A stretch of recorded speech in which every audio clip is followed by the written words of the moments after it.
Air hostess کے ساتھ cab driver کی مبینہ زیادتی، شمس آباد پولیس نے ملزم کو گرفتار کر لیا۔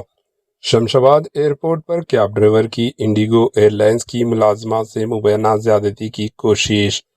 راجیو گاندھی انٹرنیشنل ایئرپورٹ شمس آباد کے احاطے میں ایک کیب ڈرائیور کی جانب سے انڈیگو ایئر لائنز کی ایک خاتون امپلائز سے مبینہ طور پر زیادتی کی کوشش کا خوفناک واقعہ پیش آیا۔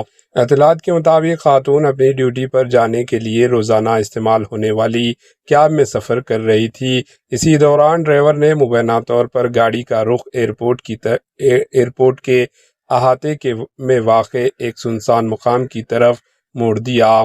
الزام ہے کہ ڈرائیور نے وہاں خاتون کے ساتھ مبینہ طور پر زیادتی کی کوشش کی، تاہم خاتون نے بہادری کا مظاہرہ کرتے ہوئے مذمت کی اور ملزم کا ڈٹ کر مقابلہ کیا اور خود کو پکڑے جانے کے خوف سے ملزم مبینہ طور پر گاڑی سمات موقع سے فرار ہو گیا۔ خاتون کی شکایت پر پولیس نے کیس درج کر لیا اور واقعے کی تحقیقات شروع کر دی۔ پولیس ملزم کی شناخت اور گرفتاری کے لیے کوششیں کر رہی ہے، جبکہ مزید تفصیلات کا انتظار ہے۔ Bureau report, AHN news. AHN news کے یوٹیوب چینل کو سبسکرائب کریں اور بیل آئیکن کو دبانا نہ بھولیں تاکہ آپ کو ہر نئی آنے والی ویڈیو کا نوٹیفیکیشن بر وقت مل سکے۔